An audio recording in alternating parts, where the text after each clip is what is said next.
Hello, I'm Tabitha Muthoni and welcome to On the Farms of Africa. This is a show that brings you various tech farming methods, trending and emerging agribusinesses in Africa. This week, we see how broiler chicken farming is worth an investment in the Kenyan market. Broilers are fast growing. Out of interest, I just love animals. Later, we look at its market viability.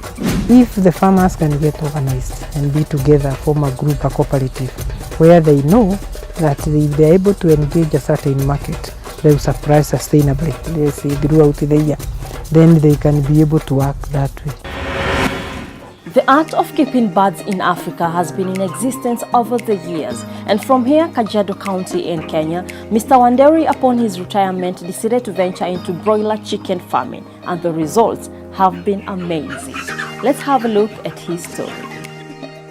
From Motuine, Kajiado County, meet Mr. Wanderi Kamau. I'm a broiler farmer, small scale. Broilers are for meat, and this is a brooder. This is where they start. Wanderi's passion for rearing chickens started all the way back in his early days, but opted to settle on broiler farming for commercial purposes upon his retirement. I've been a full-time employee. I've worked with the government, and of late I was working with the telecom, and I retired in 2006. And even during that time when I was at work, I was still rearing. I started rearing broilers several years back. Out of interest, I just love animals. So that drove me in the first place to rear birds. I also find that the broilers are fast growing. They require less space, and by the end you get something.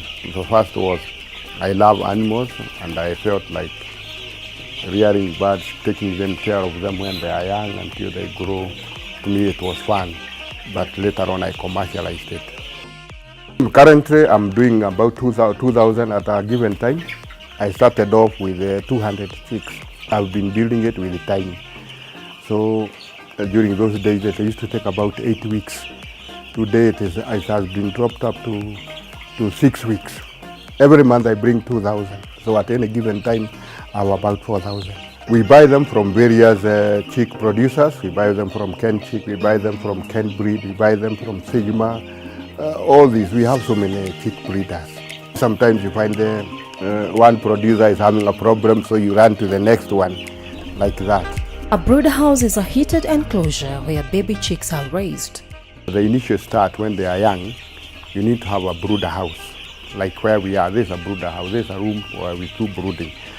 As it is well known that these birds do not have their mother with them. You cannot get a chicken that can be able to take care of all these birds at the same time, of all these chicks. So you must provide artificial heat. The brooder room must have something to keep them warm. For the first 14 days, the chick cannot be able to regulate its temperature. So that's why you need to have some external or artificial heat.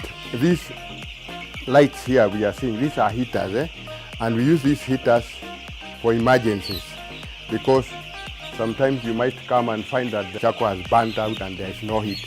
So as you restart again, we normally use these ones so that the chicks do not suffer, because starting the charcoal brooders might take maybe even 1 hour. We use these ones so that we heat up very quickly. Okay? But if you run on these ones, it is very expensive. You might not make it. It's very expensive. These are just for emergencies. Otherwise, we don't use them, but they are there on standby. First week, you have to have 33 degrees centigrade. The second week, you have to lower it by 3 degrees. So it continues like that. And we have a thermometer to measure. Again, by the look of the birds. If the birds are spread evenly, then you know the heating is okay. If you find that they're huddled together, then there is cold. There's not enough heat. Yeah, that's how we judge. If you don't have a thermometer, you can see from the behavior. We use charcoal, we use electricity. Those are the main things we use for brooding. Then you need to have some feeders where they have to feed on. You have to have some drinkers, takes care of their water needs. We have found that we prefer the automatic drinkers than this one. This one gives us a bit of a problem because they wet a lot. So we have shelved it for now, but it's still applicable. And of course, the floor must have some shavings. These 6 eat throughout. They eat at 24 hours. And you have to have light all throughout. You have to have water, you have to have feed, you have to have warmth up to the 3rd week. So at any time, this feeding pan, they should never be empty. The drinkers should also be having water throughout, and you should have light throughout. There is no restriction. At this stage, they are eating from day 1 to the 3rd week. We normally give them broiler starter, either mash or crumbs.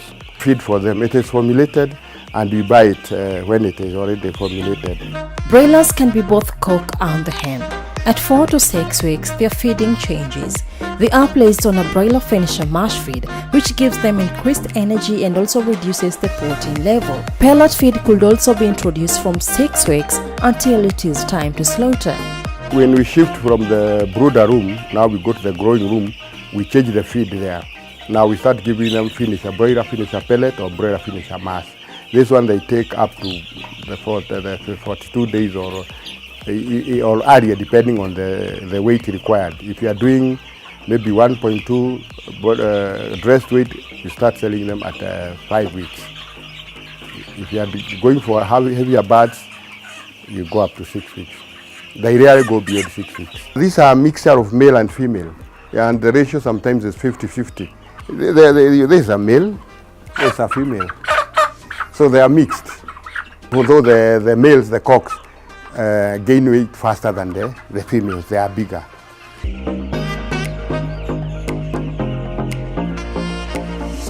Once the birds are in and you have put enough wood shavings, we normally clean the room by actually removing the areas that are wet. If you find a wet patch, you remove. Otherwise, it's not easy to clean when the birds are inside there. So we normally do that at the very early stage. Then you fill in with the wood shavings. So if there is anything, you only top up the shavings after removing any wet patch. And then you also rake to make sure you don't have hard surfaces around the house. The ones that produce these, the mothers, the breeders, we call them parent stock. These are now commercial broilers. Now, if you use the commercial broilers to breed, then you will not get the good results. Even when you start planting maize, you don't use the maize that you harvest. We buy seeds. So when you do that, you spoil the genetic composition of the bird, and you'll affect things like the feed conversion, the growth rate, and all that. So we leave that to the breeders. Let them breed and give us the best bird. We rear it. We have black broilers, but the white looks more appealing even to the customers. And they are derived from a big heavy bird that was called black astrolop. That's where originally it came, but they have done some crossbreeding and breeding until they've come up with the white one. We cannot tell any significance of the white color, although we normally say they look appealing. Diseases can be very traumatizing for the poultry farmers, but safety precautions and personal interaction with the chicken will keep the calamity at bay. In most cases, a healthy chick is normally active and very bright. A sick bird is normally dull, and it doesn't even move, and it doesn't feed. It stays handled together, and it's easy to note. There are some which have the diarrhea. You can see at the back, at the vents, you might see that they are having some paste of the feces. Then you can know this one is diarrhea. And again, there is also another one, the ones that are having respiratory diseases. You can even hear the sneezing and hard breathing and all that. There are some serious diseases which really affect us. That is Gumboro and Newcastle, and we vaccinate against this. At 7 days, we do vaccination of Gumboro. At 14 days, we do vaccination of Newcastle. And then there is another nuisance, we call it coccidiosis. That's also another common disease, but it's also preventable. And most of the drugs that we use, they are broad spectrum, so they treat most of the diseases. An inexperienced farmer will have so many disease problems. But as I'm saying, with the time, you come and overcome all these challenges. The other challenge that is there is that our houses sometimes might not be able to accommodate the number of birds you want to rear. That becomes a challenge because we tend it to overcrowd, and then when you overcrowd, then you have disease challenges. That is one of the challenges. Then the other challenge is the feed. Feed is also fairly expensive. There are times it becomes a problem because the feed is expensive, and then again the market is not good, so you find that you are not striking a balance. You spend so much and you sell so little. As a farmer, I also stated that we experience a very big challenge when it comes to marketing because we have problems with chicks coming from outside the country. That is one of our big challenge.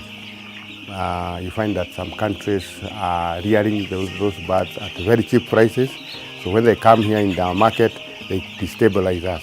Most of these countries are doing commercial and they mechanize their farming. So eventually it becomes cheap for them. Electricity is cheap outside there, so they can produce those chicks at a very low price. Even the feed, they are still cheap. So we would urge our government to protect us from these imports that come in, and they are posing a very big challenge to us. Again, whether it can continue subsidizing the feed additives so that the production of feed is a bit cheaper. We also face a very serious challenge from the media houses. They propagate lies. They say that we inject these hormones and I don't know what, medicine, chemicals, and this also makes people not eat the birds. So I would ask you people to portray the farming in a very positive manner so that at least we can get a good market and our people can eat the chicken. Otherwise, that one is normally also a very big problem. It happens. And there is normally no proof. Nobody can prove that is happening to the farmer. And sometimes the birds are stigmatized. Even they say we give them ARVs. And really, when that is splashed in the papers or in the newspapers or in the news that week, hakuna mtu atakula kuku. So we really suffer on that. So please, I would urge them to report positively so that we promote the industry. To change this perception, Mr. Wanderi's job is to feed the broilers with the right feed, ensure cleanliness and timely vaccination. The rest takes care of itself. In short, the growth of the broilers is very natural. The waste from the broilers is very nutritious, hence used as cow feed as well as fertilizer in the farm. This waste is beneficial to the farm. It's very rich in nitrogen. So when you put it in the farm, then you get a good harvest because of its nitrogenous components are quite a big amount of it in these broiler feces. People also use them for animals like cows. When the birds eat, they don't fully digest. So when they pass out their feces, you find that there are some nutritional value that is left behind. And cows use it and they still produce milk. An average broiler chicken can go for about 380 Kenya shillings, which is equivalent to $3.7, but also depending on the market available. Generally, the best market starts from when they are 5 weeks, between 5 weeks and 6 weeks. That's the time you sell them. There are markets that require small birds of about 1.2 dressed weight. There are some markets which require about 1.5 kg dressed weight. So depending on the market you are getting, but we can start selling them anytime from 5 weeks. It's not always that you sell to a particular person. So we cannot say that we have a certain customer who buys. We have several of them. It varies. Find that those birds at 1.2, between 1.1, 1.2, when you sell them anything from 360 per piece, we are not badly off. But we normally like to do around 380, 400. There are people who buy in pieces.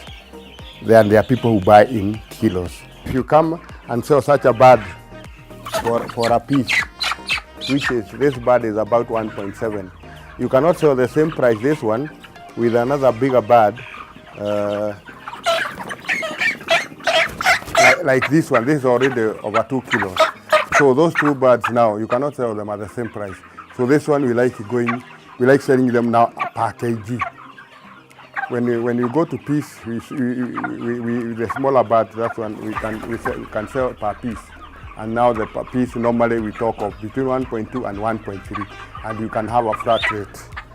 We normally assume that the pieces are about 1.3 kg, between 1.2 to 1.3. If it goes beyond that, then you sell by kilos. So it much depends on the market. Rearing birds and selling birds, those are two different things. There are people who are very good at producing or rearing the birds, and there are some people who are very good at selling. So depending on what you have yourself as a person, as the farmer, you might find you might lack marketing skills. So in such cases, you have to depend on brokers. There are people who come and buy and they go and sell. The quantity also matters. There are somebody who wants to buy 100, some want to buy 200, some want to buy 500, some would like to buy the whole lot of 2,000. So it depends on current market, how it is, and we have no restrictions. So anybody buying chicks is welcome, as long as the price is right. But we prefer those who can buy in large quantities. There are even some who buy in live birds, so that they go and then slaughter them. There are some who need that you slaughter for them. As you start rearing or you start getting to the broiler market, you should be able to identify where you are going to sell. We also sell to hotels. We also sell to individual people. There are also functions, even institutions. A whole lot, anybody coming to buy. We are very open. Butcheries, functions when there are party, weddings, and all those.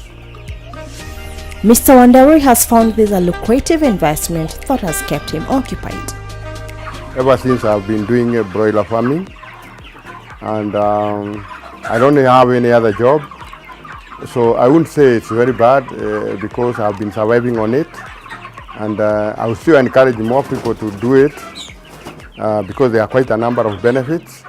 One, it keeps you busy. I'm not bored, I am busy, and I'm doing it within my home. I feel occupied, and I feel I'm doing a duty by producing food for other people. Besides that, I'm also getting some cash on it. It has helped me in educating my children, although I was still working, and by the time I was starting, they are almost done. But there are one or two who were in college, and I used the same money to see them through the college. And I would say it's keeping me okay. I'm quite okay. I'm quite okay. The advice I would give to broiler farmers is that they get the right chicks, because we also have a problem with the chicks, the source. At one time, you find that they come here already when they are sick, and you experience very high mortality. Get the right feed. So some of the feed manufacturers are not honest, and you get feed that is not appropriate, and your birds do not grow. Thirdly, you should have very good personnel who really love the animals, the birds, so that they are able to take care of those birds. The other one is now, of course, you have to have a reliable market. You have to find out where to sell your birds when they are ready. And also you have to have a very good disease control. Disease control is a major problem. If you realize at an early stage when the birds are sick, you can treat them with very little cost. But when you realize when already the disease has set, it becomes very expensive, and you eventually lose so many birds. So by the end of the day, you lose profits. So it would be better if one could start doing 500 and above. That's when at least you start enjoying the business. With a faster growth rate, available market, and among its challenges, broiler poultry farming is rapidly evolving into a state-of-the-art business in the nation and abroad.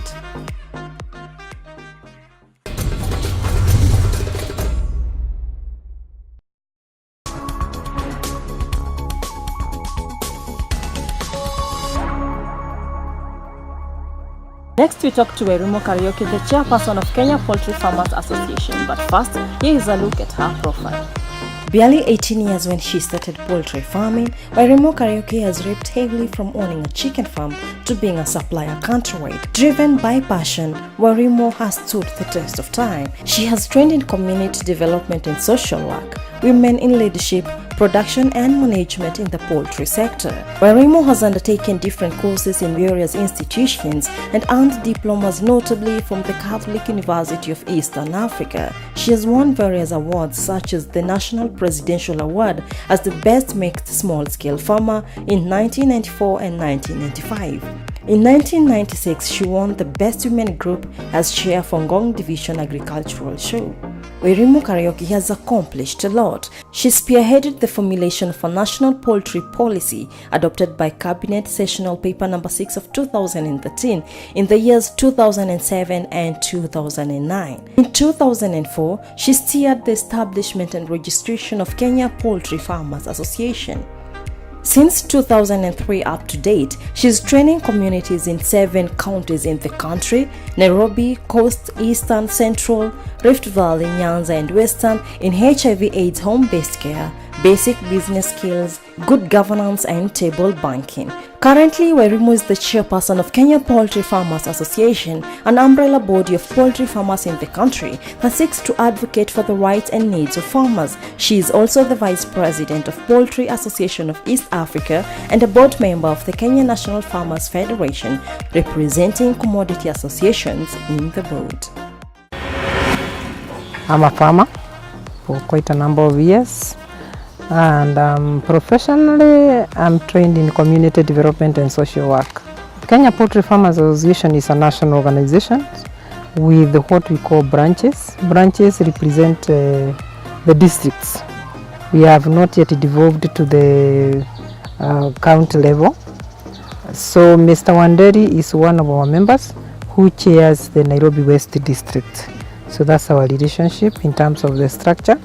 But he's also a very prominent farmer, so most of the time we work together in terms of like what you're doing now, because this is a farmer with experience, has been hatching, has been doing so many things, so he's a farmer we'd like to showcase in most of the times. Maybe you can tell us about the challenges that face the poultry market in Kenya. The challenges start from the production level.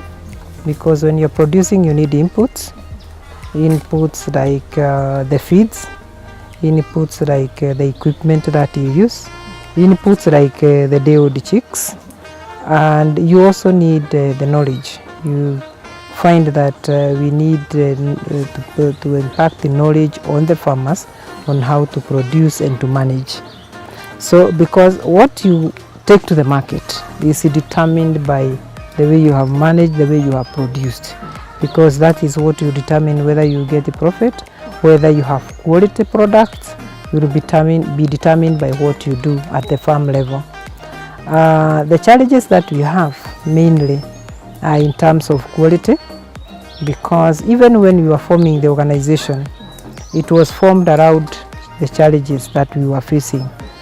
That is way back in 2003. And when we came together as farmers producing what we call exotic birds, the broilers and the layers, because those are the main consumers of these inputs. However, now as an organization, we are encouraging farmers to commercialize the production of indigenous chicken, which means they will also go to input supplementation, because if you are having 500 indigenous chicken, you cannot rely on locally available materials within your compound or within your home. You have to outsource. So the challenges were with the day-old chicks, the quality of the feed and availability of the feed, because sometimes you find you apart from quality, you're not even accessing the feeds. The reason being that we are net importers of raw materials that go into the feeds, mainly from neighboring countries for the energy part of it, and for the proteinous matter from other countries like Brazil, Ukraine and so many other countries. And so sometimes they are not able to get to access the raw materials, and you find they are producing at the very low scale. So you go to the agrovet and you find you are not accessing the feed. The other one is quality. So when the feed millers are sourcing all these raw materials from every corner, the likelihood is that they will not get the same quality, and they will have to produce. And they are also quackers in the same industry who will produce anything in the name of poultry feed. The other challenge is with the day-old chicks. You can find there are people who are hatching, they are not vaccinating, they are not following the protocol as required. So you end up getting stunted growth or chicks that will die within the first 2 weeks. So that was the challenge. Or the meat multiplication is very slow. So you get your birds going up to 8 weeks and they are not yet ready for the market, or layers which are taking even 5 or more months and yet they are not laying. The other one is in terms of extension services. Some time back we used to have this freely. You have the officers come to your farm and advise on different areas. They could be the farm level, they could where you are doing the crops, they could be at the dairy level where you are doing milk, and also when you are doing poultry. But these days we are told extension service is demand driven, so you don't find people walking into the farm to give this knowledge to the farmers. So sometimes they are doing trial and error, or what they have learned from the neighbors, or what they have learned from the input suppliers like the feed millers and the pharmaceuticals. They organize seminars where they train the farmers, but you find these trainings are geared towards what they want to introduce in the market. If it is a kind of vaccine, if it's a kind of antibiotic they want to introduce, so they can, that training will be geared towards that.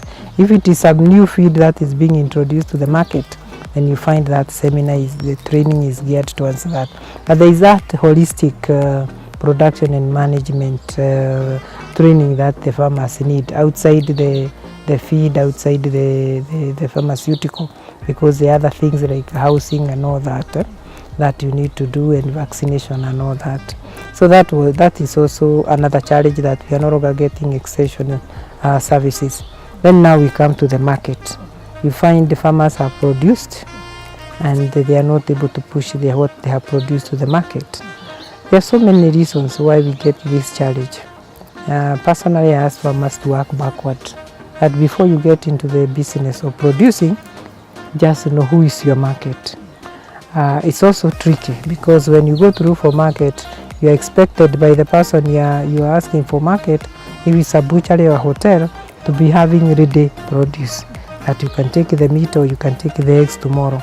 So sometimes that gets tricky. However, if the farmers can get organized and be together, form a group, a cooperative, where they know that if they are able to engage a certain market, they will supply sustainably, let's say throughout the year, then they can be able to work that way. Because when you go and look for a market, let's say for a hotel, and you supply, maybe you have 1,000 birds, which is also not very common.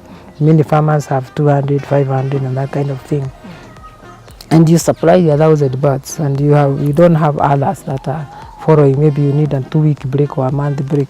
Then you see you lose that market, and somebody else gets into that market, and you not be able to release it. So when you come back again in the market, you are looking for a new person or a new establishment to supply to. So the market is a little challenge. Sometimes you find there's a glut, there's a lot of broiler meat in the market, there are a lot of eggs in the market, but this is determined by so many things. Sometimes we find the poultry production, especially the exotic birds, is capital intensive, and so people will do it when they have some money in the pocket. So you'll find people will not produce chicken around March, because that's the time they did their school fees, January, around there. But you come to May, you find there is a lot of broiler meat in the market, because people have had some funds and they have put it in the production of broilers or the layers. Now, as an association, this is one area we have really tried to work on. It has taken forever. We still have not given up. We are still continuing to see that whether we can have synchronized production, that we don't have everybody producing at the same time. We have people producing at a synchronized, the way they do it like in Europe, that at some point you are not producing, but you are compensated, so that you don't produce, and you produce when they are clear, they are clear, they have a market. So yeah, we don't have that yet. The other thing is in this country you find the farmers or the producers are not in control of what they are producing. In fact, they don't even set the prices. The prices are set by other people. The people we popularly call brokers and middlemen and women. Because them, they have a cartel of their own. They will come and they dictate the price, and the farmers, because they are desperate. Because like when you are producing broilers and you are producing layers, you are producing perishable material. So you can only keep it for a given time. If it's the broilers, you have to slaughter them at a given point, because if you don't, you are incurring losses, and you are also, the meat quality is also going down as the chicken age. The eggs also have to go to the market at a given time, and also the same eggs, the sale from the same eggs is what is being used to feed the same chicken. So you cannot miss to sell, because you may not feed the same chicken, which means tomorrow they will not be laying. So it's a cycle. So those are areas we have been trying to work on. That we have also been asking the broiler farmers if they can produce and be able to have cold storage. But cold storage needs to be maintained, it needs electricity, it needs all sorts of things, and you also have to assure quality to the consumer. Many consumers don't want frozen meat because they want it processed hygienically before it is frozen. Which is also a challenge with our farmers. And what we are doing is asking like the counties to give the farmers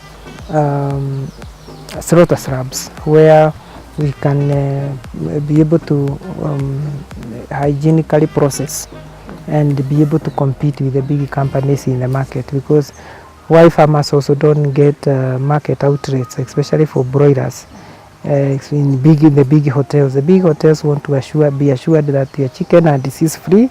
They want to be assured they have been processed properly, they have not been contaminated, and it's only the big companies that can do that. However, the farmers can also do if they come together and they are also provided with the space and the resources to put up those facilities. Yeah. All right, and what do you feel as an association that the government should do to keep the poultry farming alive in Kenya? Our feelings of what the government can do have already been put in a document which is called the National Poultry Policy, Sessional Paper number 6 of 2013. Before this, we realized that there was no policy on poultry, but we have a policy on livestock. But the livestock policy mentions poultry in very few lines. So we went out and partnered with the government, the first time that it has been done in a public-private partnership, because we were private and it's a prerogative of the government to develop policy. But this time around, they agreed that we come together and we fundraise and do the document together, which we did way back, I think in 2007. That's when we started the process. And the way we did it, because I would like to explain that, is that the PS who was there then is now the Speaker of the Senate, Ken Rusaka, appointed a task force where there were farmers and there were also people from the ministry, technical people from the ministry. And we came up with what I would call a skeleton.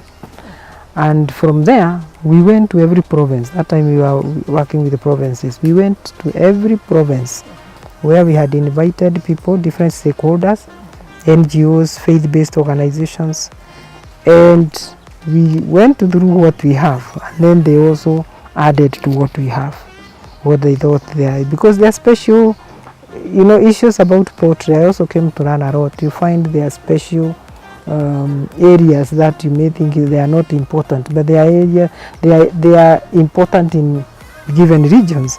For example, you find there are regions that the chicken is not owned by women. Well, generally we assume this is an area of women. Even when you read books, they say the chicken is produced or reared by women and children, or women and youth. But you go to some communities, you find the chicken is very important and is owned by the man. Even the woman cannot slaughter. Those are some of the things you have to take care of. Or what do they use it for? Some they use to pay the medicine men. Some places have no hospitals, so they use chicken to pay. So that is the importance they have on the chicken. So we had to go to those areas so that we pick the important aspects of chicken rearing in the given areas. Then what we did was to call a national meeting where representatives from all the regions we visited came on board, and they looked at the document that we had that time to see that it has taken care of every input that was given in different regions. Then that document now went to other technical people. You know, a policy is not just a document. It's a document that needs to be done in a certain language, but taking care of everything that the stakeholders had come up with. And then it was taken to the cabinet then, went through without any change of anything, comma or full stop, and it became sessional paper number 2 of 2010. Then we had the new constitution in August 2010. And you see, in the new constitution, agriculture is devolved.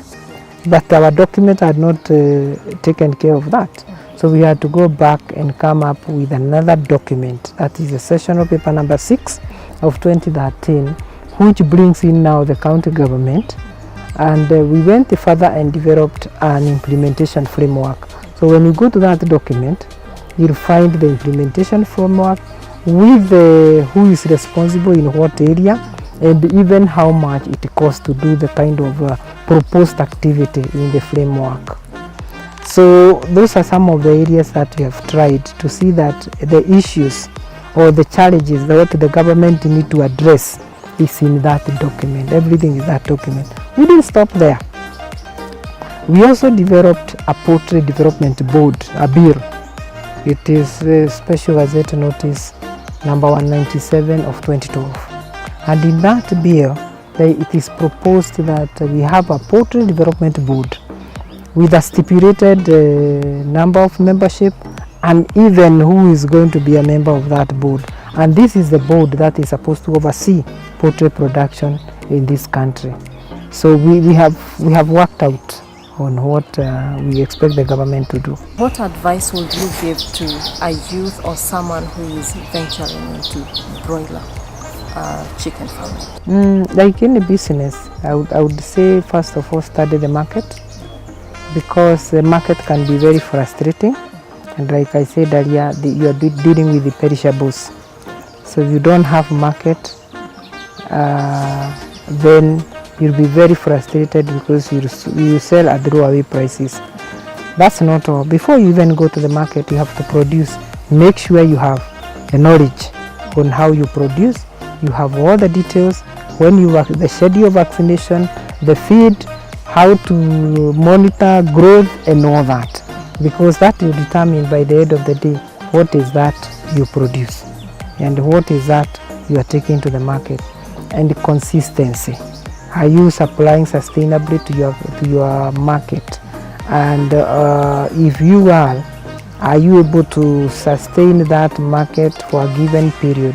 But above all, I would request whoever wants to get into that business to get others who wants to do the same and come up with a group. Don't do it individually unless you really can manage. But I think umoja ni nguvu. Just come together and produce. All right. Thank you so much. Thank you so much. Yeah. Well, that's all we had prepared for you today. But tune in again next week where we get to explore more areas in the agribusiness sector. From me, Tabitha Muthoni, and the entire On the Farms of Africa team, have a lovely week.